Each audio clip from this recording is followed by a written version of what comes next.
Hi there, and welcome to episode 13 of Liken the Scriptures to Me.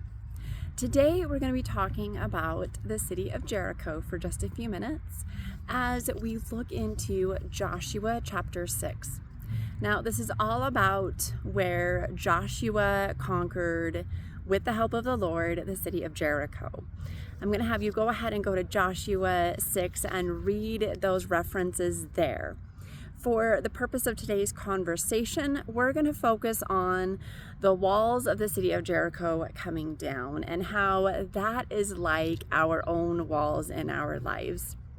There's so many times when there's a battle or something that we're facing that feels really overwhelming, that we're not able to conquer, and we're not really sure what to do.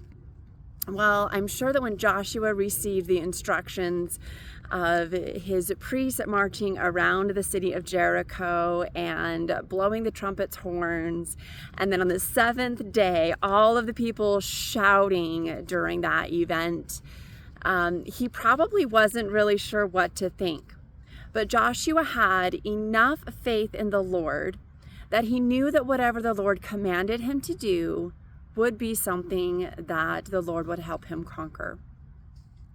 So as you're thinking about this and comparing it to your own life, something for you to take into consideration is to remember that sometimes we don't always understand what the Lord's directions mean for us, and we don't really always understand how it's going to apply to our lives in our situation to help us overcome what may seem like a really overwhelming or difficult situation for us to get through.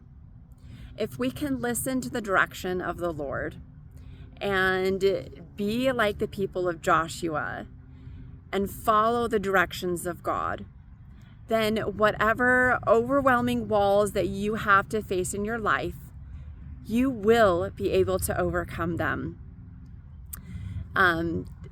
I have really realized in my life that there have been so many times when I'm like, I don't understand why this isn't working out or why that isn't working out. And I was listening to something the other day that really brought this full circle. And what I was listening to was a talk by one of the religious leaders in my church. And they were basically saying, if you're not going to listen to God, then you're basically telling God that you're better and smarter than him, and that you know way better than God on how to fix things in your life. And because he's not giving you what you want right now at this very moment, then obviously he doesn't care about you. And that really struck home, because my thought was, wow, like I do that sometimes. Oh, God, you're not answering me. I don't understand why. I don't understand why this is happening. I don't understand why that is happening. Like, if this would just happen. But then when God answers my prayers and when things happen on God's timing, it's always better than if it was my timing. And I feel like the blessings of that answer are always sweeter.